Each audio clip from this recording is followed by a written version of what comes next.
Hey, fifth graders. This is one of our last lessons for fifth grade. Can you believe it?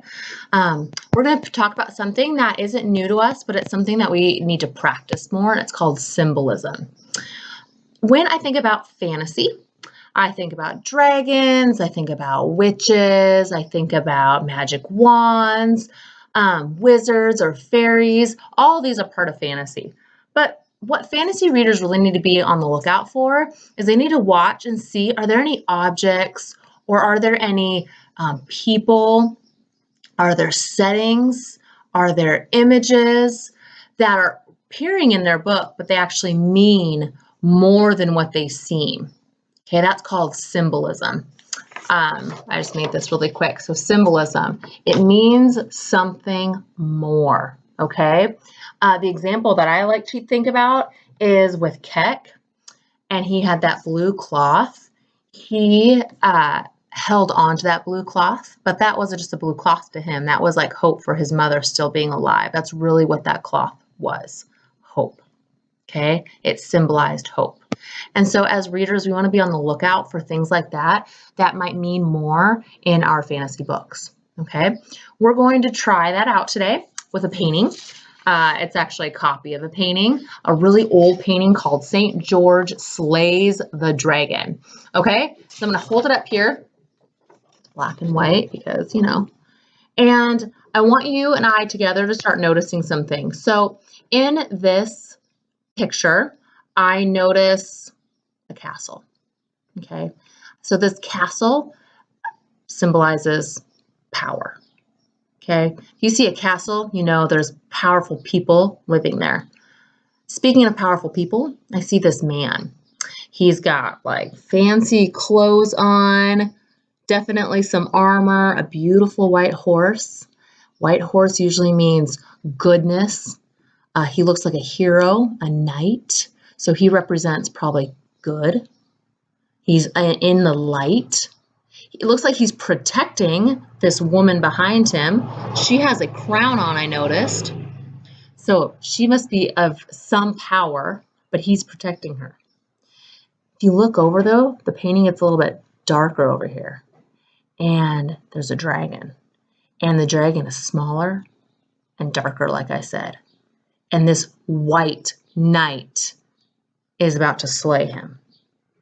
This makes me think that this person who painted this wants us to see that this person stands for good, protecting others from bad in the world, okay?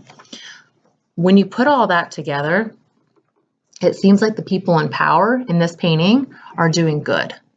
So some people have seen that when they look at this and they see like a theme for it, that powerful people can do good things, okay? They can put away bad things, okay? So for this, I just noticed some things, looked carefully at them and thought, what else could these things mean? That's what good readers do. I'm not going to send you off with a painting and have you analyze the painting. If you're in class, I probably would, because I do have another one. We're going to do that together in our team meetings next week. But until then, I want you to look in your book and I want you to analyze it closely. Are there people that you could look at and go, but what do they really stand for? Like, do you have people that definitely represent the good in this world and people that represent the bad in this world? And how do you know? Do you have settings that are like when they're in that setting, good things happen, but when they're in this setting, bad things happen? Are there certain images that keep coming up and they're repeated? And so you know the author is trying to teach you something through this image. And so every time this image comes, you know, uh-oh, bad things are going to happen to my character. Okay? So I want you to start looking for some of those things that symbolize more than what they might seem. Just like the cloth that Keck held on to. It wasn't just a cloth, it symbolized hope. Okay? To help you with that, in your packet, you got this chart. I would have this out and I would go through some of these steps or all of these steps. What I really think is important is if you can take some of the things that you notice and put them together to think, what could that mean when they're all together? That's a harder step. That's really pushing you towards sixth grade work.